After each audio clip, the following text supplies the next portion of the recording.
Back to the drawing board and new angles. Oh yeah. RevelatorAlf. Hello again, welcome to RevelatorAlf. So this video is all about trying to get good footage out of old cameras. So these days I usually work with a GoPro 7 or 8. I have been thinking about a GoPro 9 or 10 just to up the footage. But I actually wanted a floating camera which I could just take on and off the bike and just manually get different angles. I've got this clamp thing, and I used to have this kind of black dildo contraption that was coming on the swan neck, I think they call it.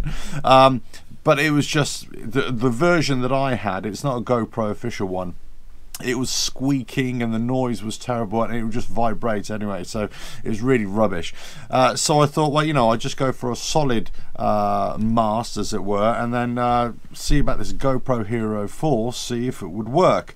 Right, so what I did, I've just been out on the bike, and yeah, really cold it is here. Beautiful sunny day, but really bitingly cold. So I had my heated gear on from case, and it was absolutely fine. So first of all, I put this on, and for some reason, so if you're out there and you know all about this stuff, I had a little SD card here, and all of a sudden it kept on. After about 20 seconds it said SD card error or something like that.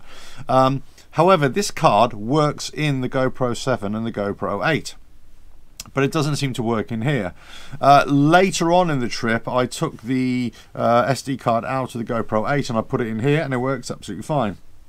So either there's a problem with this, or it's a problem with this. I've got a feeling it's not this, it's this. And then I tried reformatting it and all sorts of stuff. Anyway, so that goes in the bin. A new card for this. Right. So I ended up having to film, first of all, with the GoPro 8 as a kind of floating camera and just getting lots of different angles around the bike. And then I swapped over for this. So what I'm going to do, I'm going to show you the footage now, see what you think. And I wanted to go with the sun, against the sun, lots of different angles and shadows, and see what the difference was between obviously the 8 and the 7, and also this, the 4. The only drawback, as I can see, I've basically put the settings exactly the same, 1080, 50 frames per second. It's with GoPro color, not flat, I'm using there, and also same ISO rating as well, but the only thing, this hasn't got a stabilisation. So if you're floating, you know, if you're just manually moving it, it shouldn't be okay, as long as you're not moving too much. If you got it mounted to your helmet, it's not as bad either. But ideally, you'd want some kind of stabilisation. Anyway, I'm going to put the footage up there for you. Let me know what you think of the GoPro 4. You know, as this kind of floating camera. I'm so about it. I think really I need another 7 or another 8. I don't think I want to go to a 9 or a 10.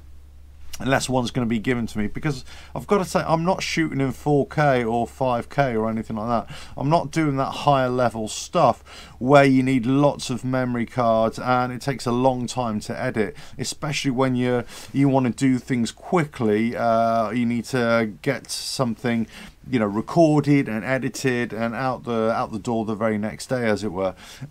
And that 4K stuff, for me, it just isn't going to work. It's just too cumbersome, too bulky. Whereas 1080, I think, is still perfectly fine.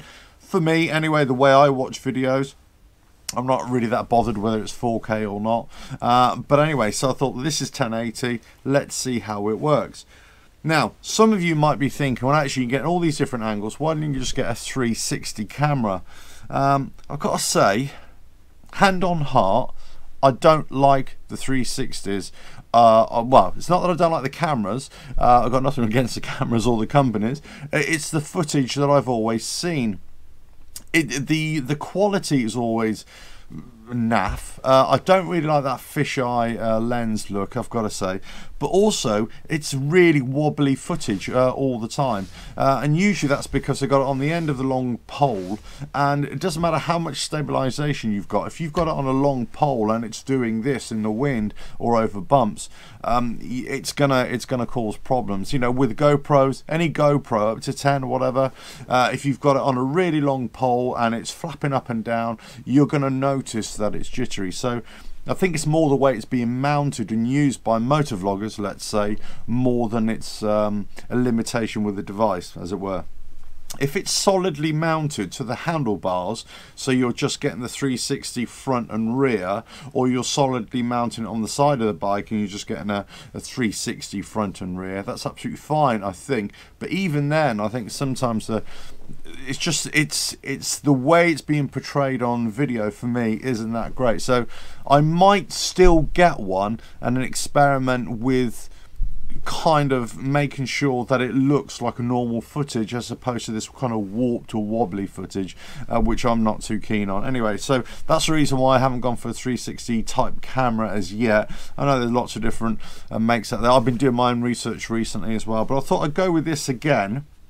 I've had this about 2 years, maybe a little bit longer, and I just never liked the footage again because it was wobbling all the time, and with the GoPros it was still showing this kind of wobbly effect, and I thought, well, there's no point in it. So I'm going to go for it again, use it in a different way and see how it works.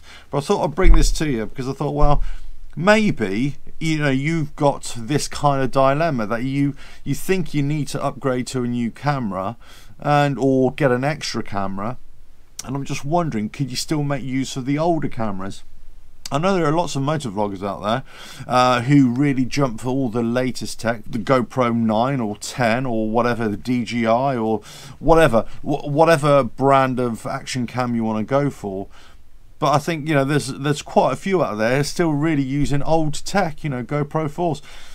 I still think the GoPro 4s are probably one of the better GoPros out there. In terms of battery life, definitely. They last a lot longer. Usability, in terms of just plugging in a microphone, so much easier than the later versions. So if it only had stabilisation in daylight conditions, because they're all pretty poor in low light conditions, I think it'd be absolutely fine. I never would have upgraded, but there we go. Right, so I'll let you know what I think and how I'm going to use it in the future. As I say, I still may see if I can find a cheap GoPro 7 or 8 just for the stabilization, and I'm going to do a bit more experimenting with it as well, on the bike and off the bike. This isn't really a how-to, it's more asking you guys what you think of it as well, and what you think about the whole 360 cameras as well, and the footage that you've seen. Let us know what you think on that. Let us know what you think of some of the footage that you've seen, or the videos that you've seen where people are using the GoPro 9s and 10s.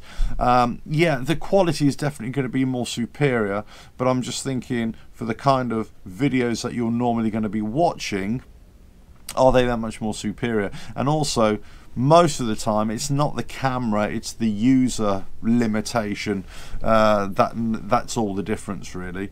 And that's why you get the GoPro specialists, let's say, and they can produce all this amazing footage, and everybody's scratching their heads thinking, well, how do they get that footage?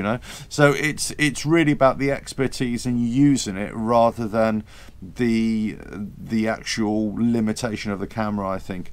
But anyway, that's for all us to learn, isn't it? But anyway, look, GoPro 4 or an older camera, any old camera, does it still cut the mustard? Let us know. But anyway, thought I'd bring that to you. Lots of stuff on the website, go check that out. So that is evolving all the time, and new information is getting there as well.